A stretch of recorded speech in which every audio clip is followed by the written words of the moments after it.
Hello and welcome to the WFL Video Rulebook, Section 4, General Manager or GM Rules. I am one of the leadership team here in the WFL Winuvas, and links to all our video rulebooks from Section 1 to Section 3.2 will be provided in the description down below. Without further ado, let's hop into Section 4 of the video rulebook, as I'm a little too high. There we go. To bring light to our wonderful logo done by one of our owners, Juke. Appreciate that. But more importantly is the motto there at the bottom. It is not about the W or the L. It is about the WFL. Be aware that we are a community. We enjoy each other's company, and we, for the most part, do not care about wins and losses. If you come into this league in this community basically only caring about your Madden win-loss record, I can promise you, you probably won't have a long stay here, and it probably won't be a terribly enjoyable one either. So just bear in mind how our community, we are basically all about growth and about helping each other out. It's not always about who's the best on the sticks. It's sometimes it is about our community as a whole. So with that in mind, we're going to scroll down to our open teams process. Whenever an open team comes up and around, we do open it up for 24 hours to current members first. If no current members wish to swap to the opening, then we will open it up for any new members or waiting list members to basically jump on the bandwagon, and we go in priority order. So if we have multiple people on the waiting list, the person who is first on the waiting list will get first dibs. If they choose not to take on the first dibs, then essentially they would move on to number 2, 3, so on and so forth until we exhaust all options. One swap per Madden title. What that means is you are allowed to switch off of the team you start in Madden 24 with, whether you're coming into the league as a new member or whether you're an existing veteran. Whatever team you have when Madden 24 launches, whenever we start the franchise, that's whenever the count starts. And whatever team you have at that point, you are allowed to switch off of that team one time. The only time you can make a second swap is whenever the application process is filled out. You do have an option to put up to 4, which I know is a lot, but up to 4, quote, favorite teams. And if any of those teams become available and you have the ability to apply for them, you can make a second switch. But do be aware that is at most 2 switches per Madden. The only reason we allowed more in the Madden 23 cycle is because Madden 23 was such a bad cycle. We wanted to at least keep some enjoyment around. Be aware that that rule will be in full enforcement, and to make sure that you understand how important that rule is, I jokingly and seriously call that the Winuvas rule. And the reason for that is because I like to switch teams a lot. So that rule is in place by me, for me. So if I'm going to abide by it, everybody's going to abide by it this cycle. Okay? So any team swaps must be approved by leadership vote. The main reason for this is, guys, if you've made a lot of moves or questionable moves on your squad, or what leadership feel are questionable moves, be aware you may be denied movement or access to your team that you desired, your swap. And if so, we will tell you why we decided that. You can disagree with the decision, but essentially be aware that we do take into account your current situation and how much you've put yourself into that situation before we allow any sort of swap. We do discuss that. Most of the time, it's usually kind of a, quote, rubber stamp situation where we just kind of say, yep, they can move. But do be aware if you've made a lot of moves that leadership feel are questionable, you may not be allowed to swap. So be aware of that going into this. Contract lengths and the 50% plus 1 rule. Now, I'm going to go over these as a 50,000 foot viewpoint. There are videos out there that talk about specifically how to do contracts in Madden, and also our 50% plus 1 rule, because this is one that's one of those it can be confusing for new members, especially on the GM side if you're not used to doing a whole lot of general manager work. This is one that will probably flummox you a little bit. But I'll try and go over it in a little bit of detail here, but there will be videos out for both of these things in much greater detail if you want more of a breakdown, okay? So the maximum length you can use is essentially the default contracts in game. And by the way, if you're not familiar, real quick, there are 4 different types of contracts. There's very player friendly, there's neutral, there's team friendly, and I think there's very team friendly. So 5, I do believe. So it's either 4 or 5. Again, watch the contract links video to be more in detail. Or if you do a custom contract, which means you don't use one of those default ones, you max is 5 years. Okay, maximum of 5 years. So if the default contracts in game allow you to do a 6 or 7 year deal, you can sign those as long as they are the default contracts in game. And we do require you to stream any resigns for this very reason. So with that being said about contracts, as far as what you can sign and can't sign, again, look at the contracts video if you're really kind of confused by the way I just described it. It'll be much more in depth there. The 50% plus 1 rule is not going to get any easier for you. All multi-year contracts in last year of contract qualify. In other words, what this means is if a player is signed to a 2 or more year deal and they're in the last year of said deal, they qualify for the 50% plus 1 rule. So in other words, if you have a rookie that's getting into the last year of their rookie contract, they would pop on this 50% plus 1 rule book set up. Now we do have an example signing spreadsheet here that you can link to and look at. It's an example, it's not an official, but it pretty much gives you an idea of what you can expect to see whenever you will get your 50% spreadsheet. You can look at each team. Each team has their own tab on the spreadsheet, and your team will obviously have their own tab. You will pull up that tab, and essentially any player that qualifies will be listed there. If they are listed there, that means they're part of that 50% rule, which means that you can sign 50% of those players, half, rounded down, to long-term contracts. So if you have 9 contracts in the list, you can sign 4 at most, because 9 is half of 9 is 4.5, and we round down to 4. We always round down. I know in math you round up, but in this case we round down to make it more balanced. The plus 1 is a franchise tag in the off season, which again we actually have 3 different types of franchise tags we offer. Those are going to be in more detail in the 50% plus 1 video breakdown we do. So do be aware that there's a 50% plus 1 breakdown and a contracts breakdown. So if any of this is really going over your head, I hope those videos do help. Obviously, if this video or those videos don't help you, please DM a member of leadership, including myself. We'll be glad to talk you through the process. Okay? But the 50% is whatever's on that tab that you have of list of players, that's a 50% of those you can sign. If you have a player that's coming up for re-sign that's not on that list, it is at your discretion whether you wish to sign them or not. If they're not on the list and you want them, sign them. Okay? The only players you have to report to the league as far as whether you've signed them or not are players on this list. If they ain't on the list, we don't care. Okay? We only care about the players on the list. And the reason for that is we do a form of restricted free agency, which again will be detailed more in that 50% plus 1 video.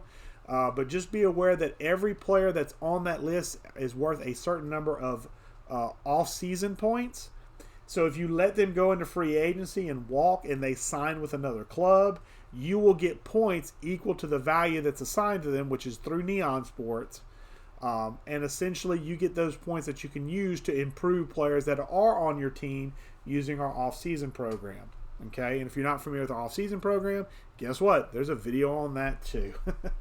Depth chart settings. Now this is going to be slightly different, and where it's different from previous years I have highlighted in green.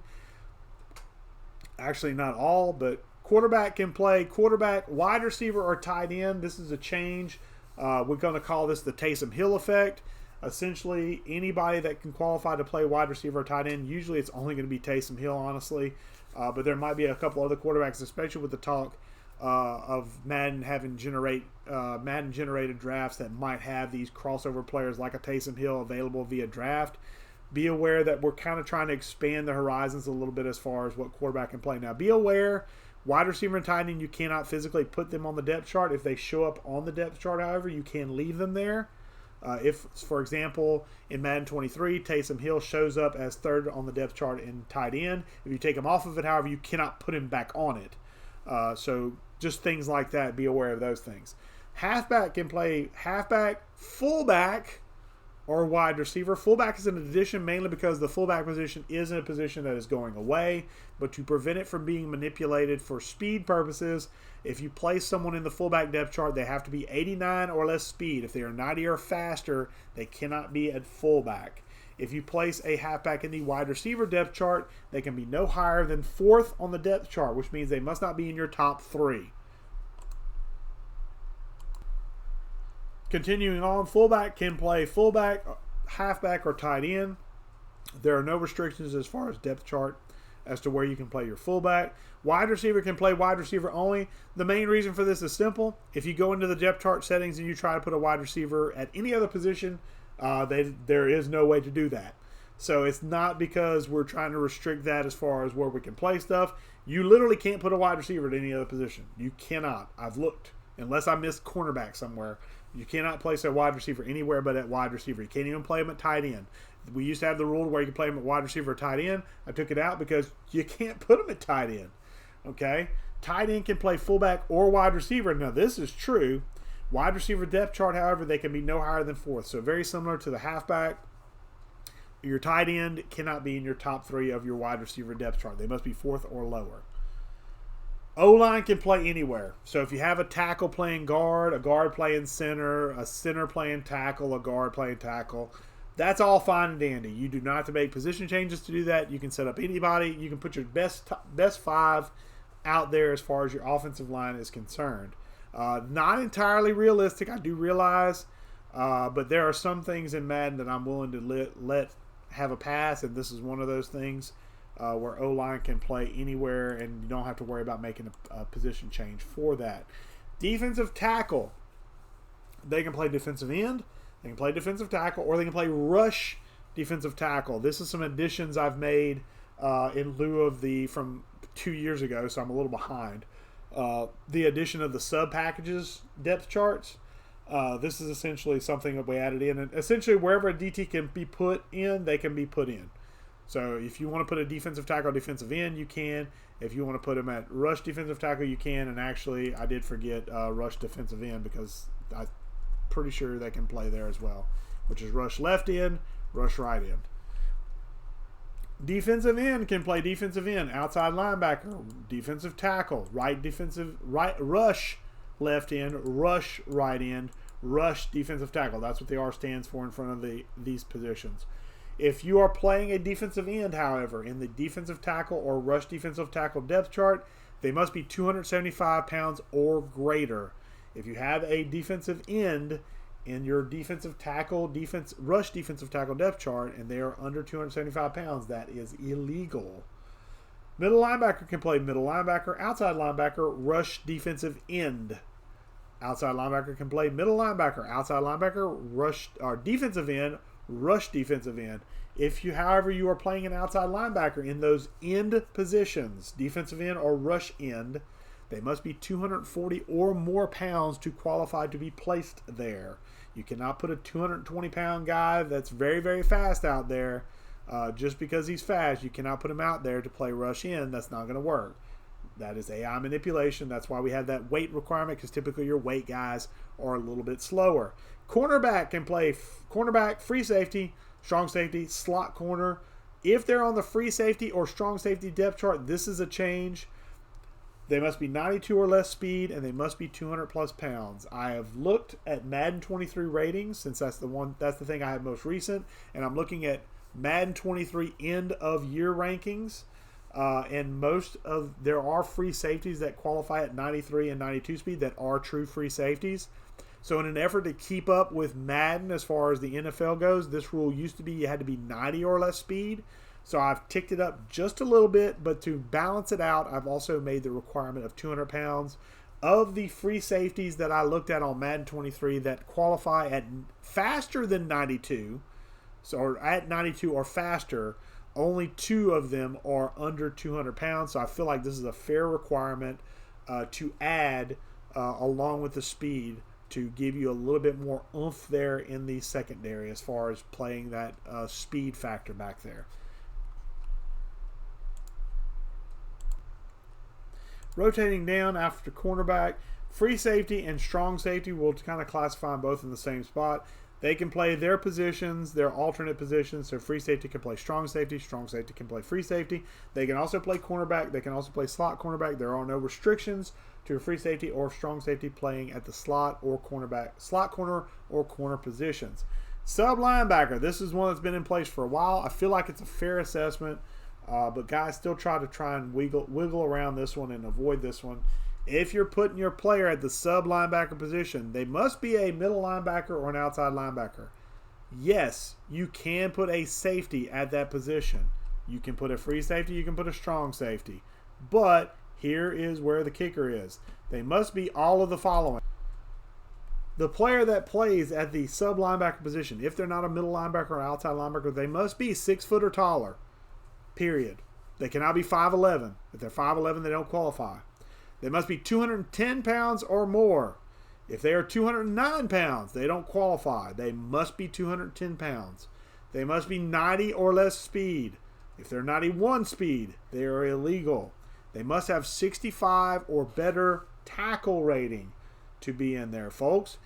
We're trying to make it to where if you put in a safety, they're going to have to be a pretty bulky safety to be able to hold up, because as a safety, you're not generally designed to play against defensive or offensive linemen, shed blocks, and make plays. That's what a linebacker does.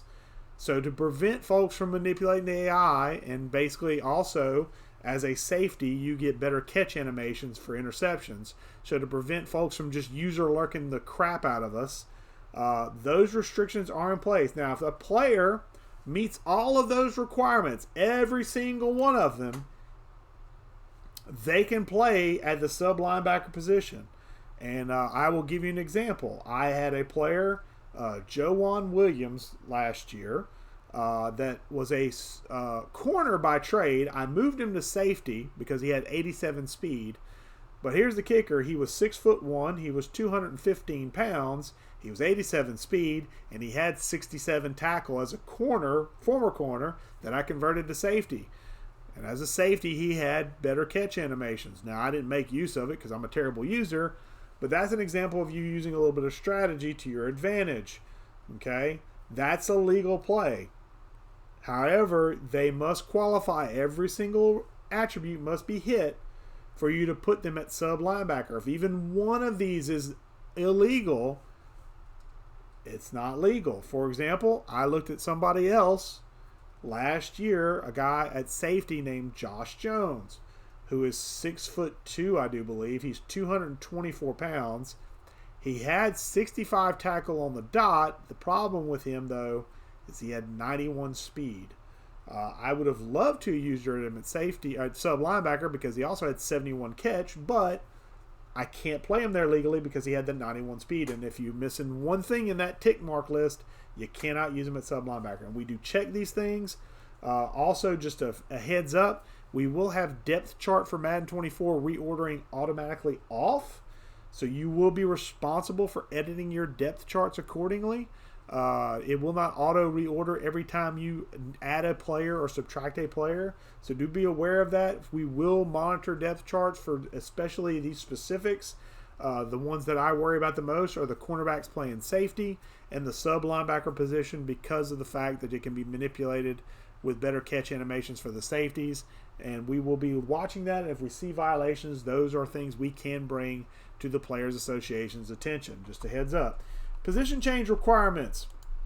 If you wish to move a player from one position to another, it is allowed. There is a chart link there you can look at, and it's tab by tab. And there are some tabs that combine positions, such as, for example, the H-back position, which combines fullback and tight end. Offensive line, which is obviously every offensive line position. Edge rushers, interior defensive linemen, secondary. If you need more explanation on this, please feel free to ask. We'll be glad to explain it to you, but the chart is there and tabulated, and you have to have those particular attributes to qualify for a move. If you go to fill out a position change chart, it will ask you the same questions as what the chart that you look at spreadsheet-wise will ask you.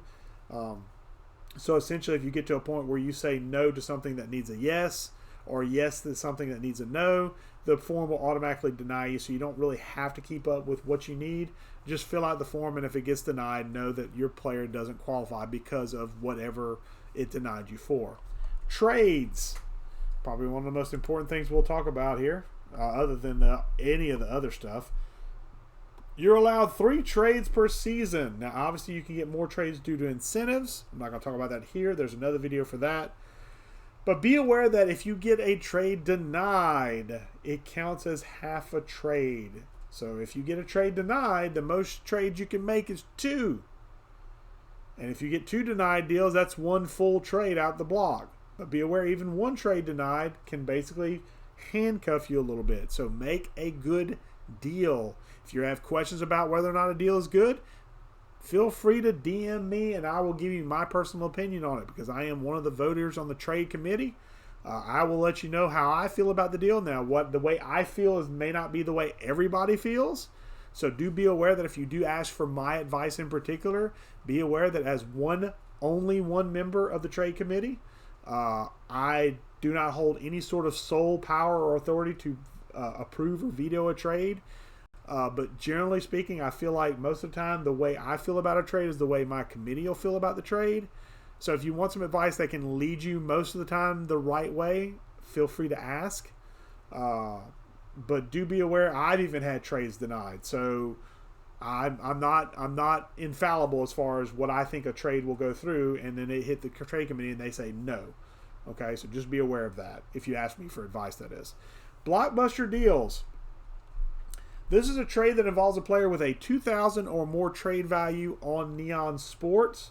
If a player of that value or higher is moved, that counts as a blockbuster deal. If you make a blockbuster deal, that is the only one you can make per Madden, per owner, not per team, per owner. So if you as an owner make a blockbuster deal and then switch teams, the blockbuster deal you made with Team 1 sticks with you through Team 2. You do not get a second one. The only way you can get a second blockbuster is to go through our incentive plan program and achieve all Madden status for at least 1 season, or at least 2 seasons. On the second season, you get your second blockbuster deal that you can make.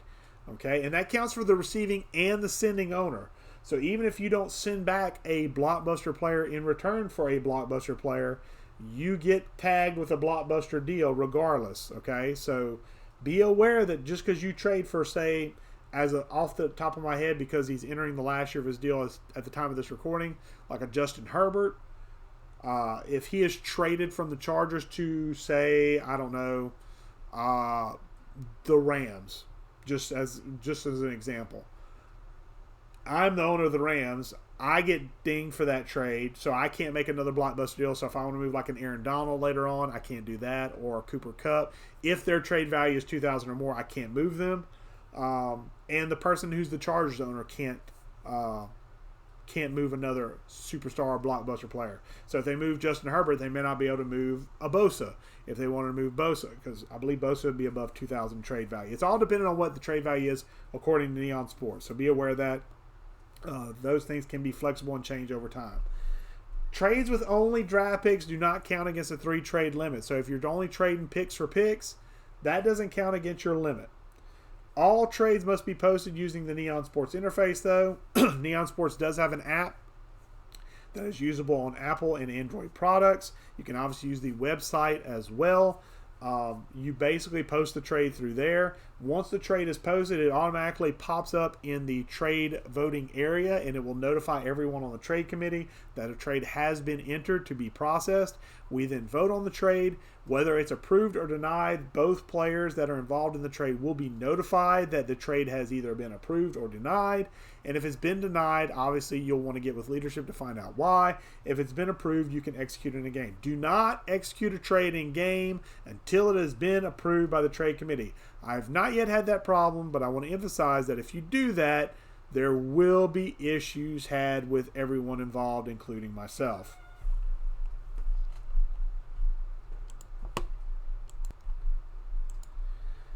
Cap penalty limit per year is $40 million per team. That's to allow teams to actually make some of these bigger cuts. It used to be $25 million, but obviously with the economics of the league getting a little bit more out of whack, we had to upgrade that a little bit to give owners a little bit more tactical flexibility in cutting players. Pick trading rules. This is one that I've had to become more flexible with over time because the way I envision the rule has not been how it's been executed, but I've kind of rolled with the punches a little bit, and I've learned that with the crew we have currently, it's okay.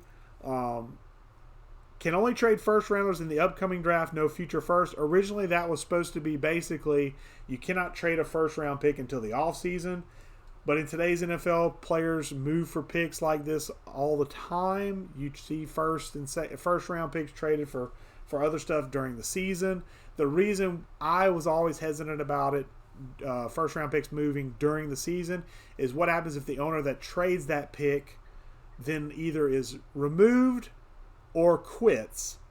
And then the new person comes into the team and essentially doesn't like the player that the pick was traded for. So, like, for example, let's say I trade, I'm the Rams. I don't have a whole lot, but let's just say I trade Aaron Donald to another team for a first-round pick. Doesn't matter which team. I trade for a first-round pick. And then I leave to move to another team, and somebody comes in and takes over the Rams, and they're a Rams fan. I don't know how often that might happen, but they're a Rams fan, and they love Aaron Donald. But Aaron Donald's not on the team anymore. And they come in, they're like, well, I don't like having a first-round pick. I'd rather have Aaron Donald. If they pick somebody with that first-round pick that they don't like, then they're kind of stuck because they don't have Aaron Donald and they don't have a player they like with their first-round pick. And then vice versa, if the team I trade Aaron Donald to, if that owner leaves and a new owner comes in, what if they don't like Aaron Donald at all? They can't reverse the trade with me because I'm still the Rams. I don't want Aaron Donald back. I got a first-round pick. I'm happy. Well, if they don't like Aaron Donald, they're coming in as a new owner. They're not only stuck with a player they don't like, they don't have an ability to replace him because their first-round pick is gone. That's the reason I've always had pushback on letting people trade first-round picks during the season. But precedent has been set, and I've kind of learned to relax on that. So be aware, you can trade first rounders in the upcoming draft. The only thing that is illegal is you can't trade future first round picks. So, for example, I could not trade this year's first and next year's first for a player or players that come back to the Rams. Yes, I know the Rams did that a ton to win a Super Bowl, but I can't do that in game because if I leave the Rams, then they're really, really hosed. Okay? So that's the rule we have around first round pick. Now, second through seventh can flow freely. The reason we restrict that first round pick is it's so valuable. It's one of the top 32 players in the draft. You're going to get a player more than likely that's going to be successful long term for you. And when you trade that first round pick, you're losing out on that player that could be really successful for you. You can have no more than 3 first round picks. You can have no more than 4 second round picks. So of the 7, let's say you have 13 picks, which is the maximum you can have. No more than 3 of them can be first. No more than 4 of them can be second, which means you can have up to 7 picks in the first 64. That is completely reasonable and more than accommodating for folks that love to draft. Just telling you. Rookies cannot be traded in their first year in the league. That includes rookies as we're coming into a new cycle, which as the time of recording is Madden 24. So that means any rookies that we have coming into the game, they cannot be traded that first year. Free agents can't be traded the first year in their contract. That includes free agents that were signed in this past offseason that will be entering the first year of their new deal as we go into Madden 24. Be aware they cannot be dealt. They can be cut, but they cannot be traded. The only exception to free agents being traded is if it's only a 1-year deal. And the same thing with rookies, although rookies for the most part sign either a 4-year deal, maybe a 3-year deal. But be aware if you have a rookie on a 1-year contract, you can trade them. Anybody who's on a 1-year deal can be traded, even if it's a first year with your club, which it will be because they're on a 1-year deal. In-season free agency waiver wire, yet another process I will have a detailed video on the site, and it will be linked down in the description below. There will be a lot of links to video descriptions in this one, more than any other video, just because there's a lot of concepts that I want to break down more in breakdown videos, so that way if you're confused by the limited number of words we have here, hopefully a video will help you out. The waiver claim form is linked right there. You must fill it out for any 68 plus overall player or any practice squad player, even if they're below 68 overall. If they're on a practice squad, which most of the time they will be below 68 overall, if they're on a practice squad, you must fill out a form for them. If you don't and make a claim for them, as listed in Section B of this rules, the waiver claim person will not honor it because there is no form filled out. You must fill out a form, and you must claim them. If it's a practice squad player, you must claim them using the thread made on the waiver wire, and you must tag who you're taking them from and the roster guru, so that way they are all tied into the process, because once you post that you're taking a player, the team that you're taking from has 24 hours to respond and say they're going to keep the player and sign them to their 53-man roster, or let you know they're not going to re-sign them, in which case you must still wait until they are awarded to you by the roster guru, because another team can step in and then waiver claim order takes effect at that point. Practice squad stealing does start with week 1 of the regular season. In fact, I'm going to add or any practice squad player. So just so that way that's clear and decisive. And I'll mark that in green since that's new to the rule book. Oh, it would help if I highlighted it properly. There we go. The guru will announce once per week in the announcements thread who has won any free agents that have been announced. There is one exception to that, and that is during the preseason, where we have kind of a rush on free agents due to the fact that people are filling out rosters. During the preseason, the roster guru will be a little bit quicker with that, but do be aware, again, we are all human beings. We all have lives. We all have obligations. Some of us have kids. Some of us have animals to take care of. Some of us have relatives to take care of. So do be aware that we try to adhere to this 12 to 24-hour schedule, but we might deviate a little bit of it due to real life. Be reasonable when you complain about it. We will respond to you if we see something within a reasonable amount of time. If you have any issues with how the response is going, please feel free to direct message me, and I will look into the process myself if needed. Usually I leave that to the roster guru, which at this point the main guy is going to be Polio or Vikings owner. But other people do assist with that, but he's our main guy as far as waiver wire stuff. But I do assist him on times where I'm needed. So if there is an issue where you feel like he's dropping the ball, please let me know, and I will get with him, and then I will get back with you to let you know what's going on.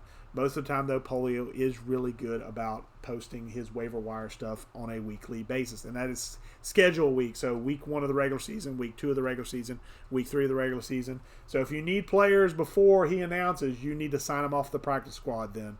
Okay, so just be aware of that. We're trying to encourage you to use your practice squad more by only announcing once per game week. So do be aware. You might want to make sure your practice squad is diversified, because you may not get a claim in time for a game, and you may just have to play with a practice squad player, and that's just the way the NFL works, guys. Off-season schedule. This is a template we use for our off-season. So if you want to know how our off-seasons will go through, you can look right there, and you can look at that link, and it is a template.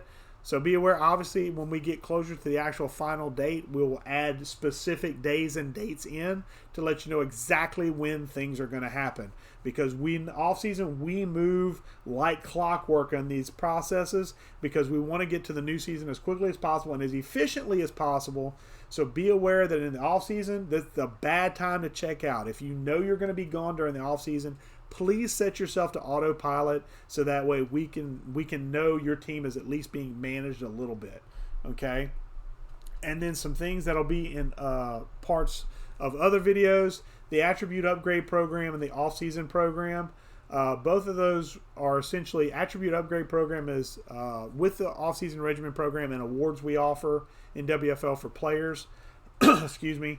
You can upgrade your players' attributes during the season. There are premium and non-premium attributes, and there are limits to how much you can update each of those in the off-season per player without going into huge amounts of detail. If you want more detail, you can link that particular document, and it will go into more detail about what a premium attribute is, what a non-premium attribute is, and how you can upgrade those, and how much you can upgrade those in the season. Also, the maximum number of points you can upgrade per player in the offseason is listed there as well. The offseason regimen program is also listed there. It is essentially using the offseason regimen points you accumulate through free agency, through participation in activities as in improving your incentive plan, and you get points just for being here. You get 10 offseason points just to be a member here. If you do nothing else in the WFL other than play games and just sit like a log and don't participate in chat, you will at least have 10 points to spend on improving your players in the offseason, and that only adds whenever RFAs are signed to other teams. So just be aware of that. And essentially that offseason program has a list of things, a list of points they're worth, and essentially for each thing you want to do, you fill out a form. We get that form, and then once we get that form, we actually add the attributes in for you and let you know what's been added and what still needs to be added, essentially. The last thing I'll go over here in the general manager rules, new Madden rookie carryover. This is kind of efficient because at the time of this recording, we're about a month away from Madden 24. So as the new Madden allows, we will carry one Madden generated player from each team to the new Madden. This includes if you are a brand new member and did not play with us in Madden 23, which we will have some of those. We have a couple openings as of the time of recording. Do be aware that if you come in and you're watching this video, you will get the same ability to add a player from these generated drafts, just like anybody else that was here will. Essentially, we have a spreadsheet with every single eligible player that you will be able to have converted to Madden 24 will be listed on a team-by-team tab. You click on your tab, you will see the list of players with every single attribute, every single value, everything is there. If they have a tight spiral, if they are a big hitter, if they have finesse moves, if they're clutch, whatever, it will all be there. And so you pick a player, we put them on the list, and essentially when we go to start our franchise, before we start, we will create these players and then pull them into Madden. So essentially those players will be in Madden from the start, and then you will be able to use them as if they're an extra rookie. So essentially you get an extra first-round draft pick or an essential pick that you can add to your team to supplement any weaknesses you feel are there from free agency, from offseason, even from the draft. If you feel like your team should have drafted something in a different position and you luckily have that position drafted in the carryover players, you can choose that player and bring them over. Okay, we carry over everything, dev traits, everything. So if you bring over a superstar X Factor player, guess what? There's a new superstar X Factor player in the league. Okay? As long as Madden allows us to do this, we will do it. Obviously, if something happens where Madden doesn't allow us to do this, which is doubtful, but never know with Madden, if something prohibits us from doing this, we will not do it. But be aware that if we can do it, we will do it because we feel like this is a nice way for you to pull an extra rookie into the league, add some new blood in the league, and also give you a guy to maybe create a storyline for around if you're one of those guys that likes content and kind of focuses more on the storylines of your players. This can be a way to easily create a storyline where, hey, this is a rookie that I'm choosing to bring over. Let's follow his career, something like that. Okay, and we will create it. Links to all the other sections of the rulebook there to finish out Section 4, GM rules. It was a lot to take in. There will be lots of links to descriptions of other videos in the description below, excuse me. I've done quite a few of these today, so bear with me. If you're new here or finding us over the internet, there will be a link to our Discord where you can basically jump in and you can apply to join our league. It is an application process that requires you to at least look through the rules or the video rule book. And once you apply, you will either be given an open team if we have one, or you'll be put on a waiting list, but you'll still be allowed to join the community, join our general chat, and you'll be allowed in to look at different things and kind of get to know the community before you actually become a part of it, if you stick around to become a part of it.